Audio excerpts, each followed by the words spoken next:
homeschooling, it's easy to not feel confident in evaluating your progress. Here's something I hope will encourage you and be a simple tool to use. Positive feelings about your educational evaluation don't just happen. You know what happens? Guilt, lack of confidence, feeling overwhelmed, frustration. Those feelings can make it seem like you are drowning. No one wants that. To counter that, you have to be proactive. You want to feel confident. Be proud of yourself. Probably not perfect, but you are making progress. You may feel like you were thrown into this, but hey, you are okay. Your kids are okay. Well, maybe the house isn't fully okay. The laundry is always there. But you are slowly taking charge.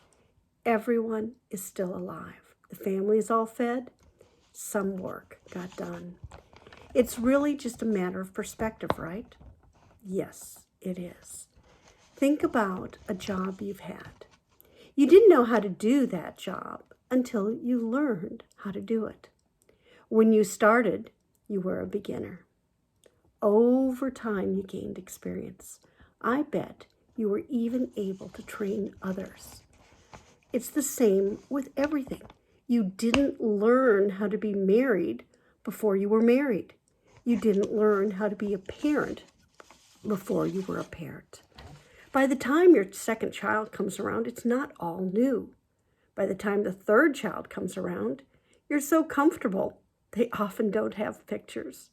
Less is documented. You don't panic over as many things. Why? It's called experience. Seasoning. Why are you expecting yourself to be experienced and seasoned as a homeschool parent? You may be new and inexperienced, just like a job, marriage, and parenting. You're growing into the role as you gain experience. Your confidence will come. You will become more proficient. Here's the challenge with homeschooling. Kids keep growing. Someone who's been trained as a teacher can get a rude awakening. Classroom management is not the tutorial method. Teachers are trained for one area. The homeschool mom gets it all, and it changes every year. No wonder it can seem like a lot. What if the very first meal you ever made was Thanksgiving dinner for 20? Even if it was for just 8, it's not scrambling some eggs and frying up some bacon. So let's gain some perspective and use it to have a more accurate picture. You will survive. Your child will survive. Your family will survive. You can even thrive. Yes, there will be some down times, but there will also be good times. And sometimes it's just better times. So here's some nitty-gritty. You want to get rid of the bad feelings. You have to make a plan, and that plan is called creating intentional memories. It's your educational recap, and it's just what it says. To feel good about how you are doing requires you to objectively evaluate what you are doing. The less you do it, the less you know. The less you know, the worse you feel, and the worse you feel, the worse you will feel. It's a vicious cycle if you are not objectively evaluating what you are doing. So here's how you break that cycle and make it work for you in a good way. It's simple, but it's not easy, and never confuse simple with easy. First, you must know how you want to feel. Confident, proud. You want to feel like you are accomplished. But just saying that you are doesn't make you that. It's like saying you're a size 8, but the label still says size 12. So when you put on a size 8 dress and it fits, zips, how do you feel? That's accomplishment. So for those feelings to be true, you have to have measurement. You need comparison. One time must be compared with another. The calendar is very conveniently divided into days and weeks. So pick a day. Start there. Try to do the same day the next week. There's nothing magical about a Friday or a Sunday or even a Wednesday. It's whatever works for you. In the beginning, you'll probably feel like you need to evaluate every day. Don't! That's way too often. Try every week. Most people do that. It's like weighing yourself every day versus weighing yourself every week. Some people actually weigh themselves every other week or every month, but most people do their evaluations every week. So after picking a day, then pick a time. Be realistic. It's going to take you a while at first, so think of making enough time to be able to allow yourself to do this. Consider it to be like cooking a new recipe, a recipe you've never made before, and you have to keep going back and checking it. And compare that to a recipe that you know so well it's just in your head. Well, what do? You have to practice. So don't try to multitask while you're doing this. Since it can be new, it's going to be harder. So make it nice. Make it as nice as you plan. Set up some ritual. Coffee, tea, maybe a special treat, whatever you like. But there's 4 special tools that you're going to use to evaluate your week. This is important. So you might want to even write it down. So first of all, what is working? Keep that. Stop. Tell yourself, this is working. Name it.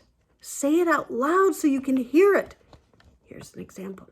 Matthew C., 1 page, 4 days, 20-minute times. Yes, it works. Yes, you want to be accomplishing that. You are enjoying. That is working. Second, what needs tweaking? Can you tweak it? Then do it. If you can't tweak it, then recognize. Tweaking can be simple. It could just be do fewer pages, do fewer questions, do less time. There's lots of ways. It might be you need to add more. We loved Matthew C. because we only had to do what was needed to learn the concept. Do you know how liberating that is? We didn't do every problem or every page. Third, what's not working? Is it just the timing? Is it your schedule? Is this just not a good fit? The reason why it's not working will determine what you do. Here's some examples.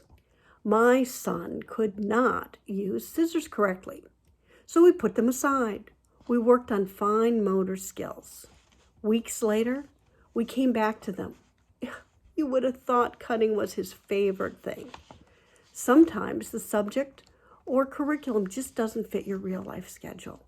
I have certainly had times where I had to readjust. So, let's see. Here's examples. By the time I had my last child, I didn't want to even look at some perfectly good material I had. The newer edition had come out. It had much nicer pictures. It had cool graphics. Sure, the sentences were exactly the same, but I wanted the newer one. It's okay, as long as your budget allows. Just sell the old one. It will be new to somebody. It's your homeschool, and you can do that. The fourth thing, what needs to be discarded? Sometimes things just don't work for your child. Some won't work for you. It might be that you just don't like it.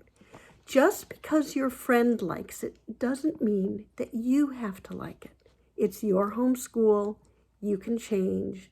No one is going to fire you. You can even decide you want to discard the whole thing. Maybe start over. Maybe make some big changes. That's pretty radical, so try not to overreact. Just look for patterns. In the end, make some notes, hopefully in the same notebook or journal that you're going to use every week. Something that you like makes it so much easier. Then, this is the real secret. Count up all the things that worked. The kids are all alive. Check. Everyone's dressed. PJs do count. Check. Everyone is fed. Check.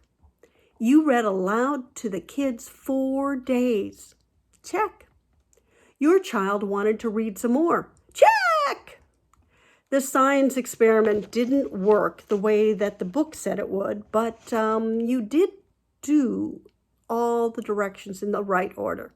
Check. We've really had that happen more than once. Your kids had a day where they all got along well. Check. The kids did one chore better. Check. Do you see? There's lots of ways to see success. You just have to look for it.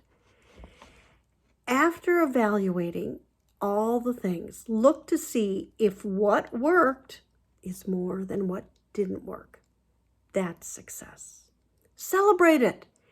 Celebrate it by yourself. Celebrate it with someone else. Celebrate it as a family. Just celebrate. Write down what you did and how you feel. Post-it notes work fine. Bright ones. Put them on your refrigerator. Put them on your microwave. Put them different places, on your bathroom mirror, so that you can see what you did and how you feel about it. As you go along, you will get better. You'll gain confidence, but don't get cocky. In homeschooling, there's always new ways, new changes, new ages, new subjects, even new kids. But the blessing is that you grow, you adapt, you all move forward. You know, that is one of the big differences. You are constantly facing changes. Now, summarizing, if you want to feel good about what you're doing, then you have to know how you are doing. You can say you're doing great, but to know you are great, you have to back it up. By measurement, homeschooling covers a lot. You have a lot more thrown into the soup than just academics, and that's where you have the advantage over any classroom. There's so much more in your school to help raise the average. You are raising kids for life, not just to do a math assignment. Evaluate each area in one of the 4 ways above. What's working, what needs tweaking, what needs to be put aside, and what needs to be discarded. Then see how many positives you have. Celebrate, and that will help you put a deposit in your memory bank that you'll look back on and be happy with and confident with. Now, this section on evaluating your homeschooling is just one part of a 4-part webinar that we do. This is the longest part. The webinar is about 40 minutes. And we would love to invite you to this free webinar. Rob and I do it together, and you are invited. It's to help you grow in feeling confident, coming from perhaps some chaos, and the chaos might just be in your mind. How can you find out about the webinar, and how could you sign up for it? Well, all you have to do is to send an email to julie@carehomeschool.com. Just write webinar, and we'll make sure to send you the Zoom invite when we do it next. We'll be doing one in May. So, julie@carehomeschool.com.